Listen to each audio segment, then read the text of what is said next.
오늘 영상에서는 제가 10년 넘게 주식 투자를 하면서 느낀 주가가 떨어질 때 하면 안 되는 것 3가지와 해야 하는 것 1가지를 말씀드리려고 합니다. 영상 보시기 전에 좋아요와 구독하기 그리고 알람 설정 부탁드리고요. 자, 그럼 시작하겠습니다.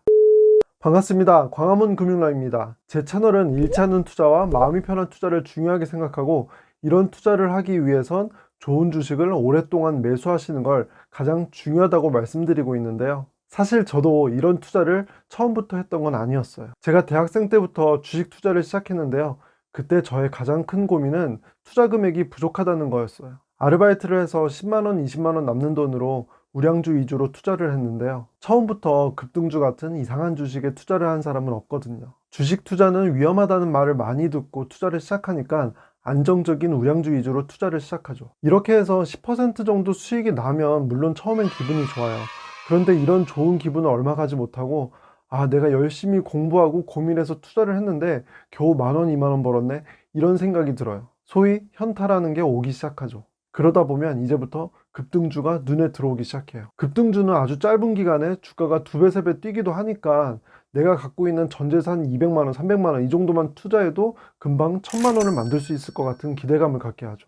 하지만 이런 주식을 매수하면 올라도 불안하고요, 떨어지면 더 불안했어요. 이런 주식을 매수하기 전에는 2배, 3배 오를 걸 기대하고 주식을 매수하지만, 사실 이런 주식을 2배, 3배 될 때까지 계속 보유하고 있는 사람은 거의 없어요. 처음 살 때부터 좋은 주식이라고 생각해서 매수한 게 아니고, 떨어지면 크게 떨어질 수도 있다는 것을 무의식 중에 알고 있거든요. 하지만 그럼에도 불구하고 빨리 큰 돈을 벌고 싶다는 욕심에 매수를 하는 거죠. 10년 이상 주식을 보유할 생각이 없다면 10분도 보유하지 말아라. 세계적인 투자자 워렌 버핏이 한 말인데요. 이 말을 예전에는 제가 몰라서 그런 투자를 했던 게 아니에요. 그런데 저는 이미 돈이 많은 워렌 버핏과는 입장이 다르다고 생각했고, 이런 급등주에 투자를 해서 빨리 종잣돈을 마련하는 게 맞다고 생각했어요. 하지만 나중에야 깨달았죠. 작은 돈을 지킬 수 없는 사람은 큰 돈도 지킬 수 없다는 걸요. 설령 운이 좋아서 몇 배의 돈을 벌었다고 해도 같은 방식의 투자로 더 큰 돈을 잃었을 가능성이 더 높다고 생각합니다. 그러다가 사회생활을 시작하고 대학생일 때는 10만원, 20만원 단위로 투자를 하다가 100만원 넘게 투자를 할 수 있으니까 너무 좋았어요. 그런데 사회생활을 시작하면 돈에 대한 욕심이 더 커지거든요. 빨리 돈 모아서 집도 사고 차도 사고 싶었어요. 학생일 때는 1000만원, 2000만원만 있어도 좋겠다고 생각했는데 이제는 1억, 2억은 있어야지 좋아진 거죠. 투자 금액이 10배로 커진 만큼 모으고 싶은 자산의 크기도 10배가 된 거예요. 그래도 한 가지 나아진 점은 급등주 투자를 해서 돈을 벌 수 없다는 걸 알게 되었기 때문에 급등주에는 손을 대서는 안 되겠다고 생각을 했어요. 대신에 신용대출을 받아서 투자를 했죠. 주식 투자를 시작한 이후에 주식 투자와 관련된 책을 많이 읽었기 때문에 왜 대출을 받아서 투자를 하면 안 되는지는 아주 잘 이해하고 있었는데요. 하지만 예전에 급등주 투자를 했을 때와 마찬가지로 내가 왜 대출을 받아서 투자를 해야 하는지에 대해서 합리화를 했죠. 그런데 이번에는 테마주나 급등주 같은 주식이 아니라 우량한 주식만 매수를 할 거기 때문에 괜찮다고 생각을 했어요. 하지만 요즘 주식시장을 보고 많은 분들이 느끼셨겠지만, 이렇게 주가가 떨어질 때는 우량주의 주가도 떨어져요.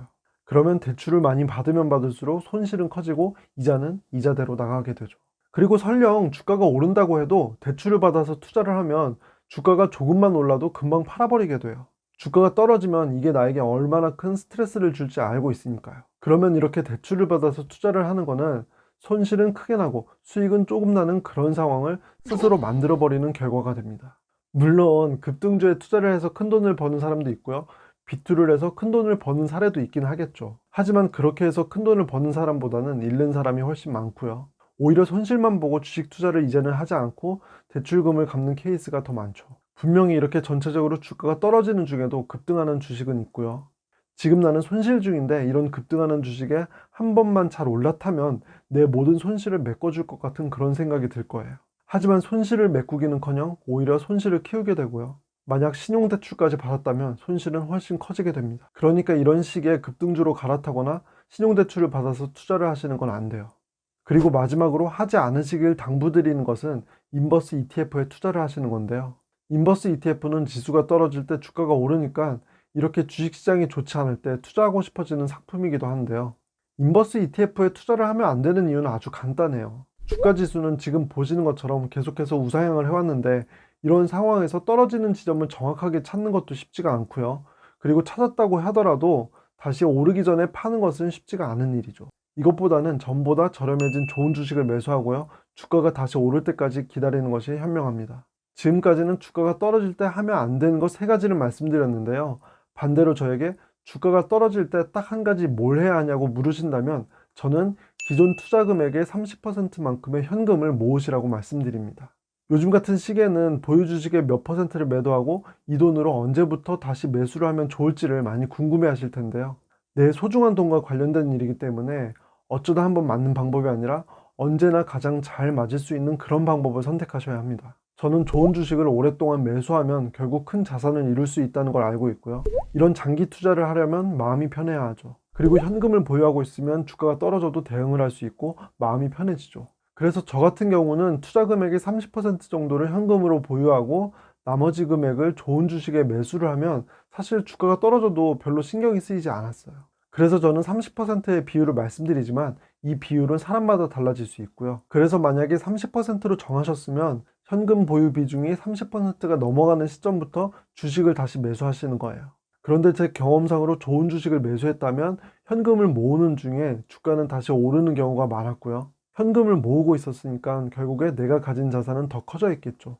주식 투자 비중이 100%일 때 계속해서 주식을 매수하시라고 말씀드리지 않는 이유는 주가가 언제까지 떨어질지 모르는데 투자 금액이 커지면 커질수록 내가 더 힘들어질 수 있기 때문이에요. 그래서 이런 상황에서 30%의 현금을 먼저 모으시라는 거고요. 이렇게 좋은 투자를 계속 하시다 보면 투자 자체를 포기하지 않으시고요. 투자를 오랫동안 하실 수 있죠. 그리고 이렇게 장기 투자를 하다 보면 돈이 돈을 버는 효과인 복리 효과를 누리실 수가 있게 됩니다. 저는 몇 년 동안 시행착오를 겪으면서 잃지 않는 투자와 마음이 편한 투자가 중요하다는 것을 알게 되었는데요.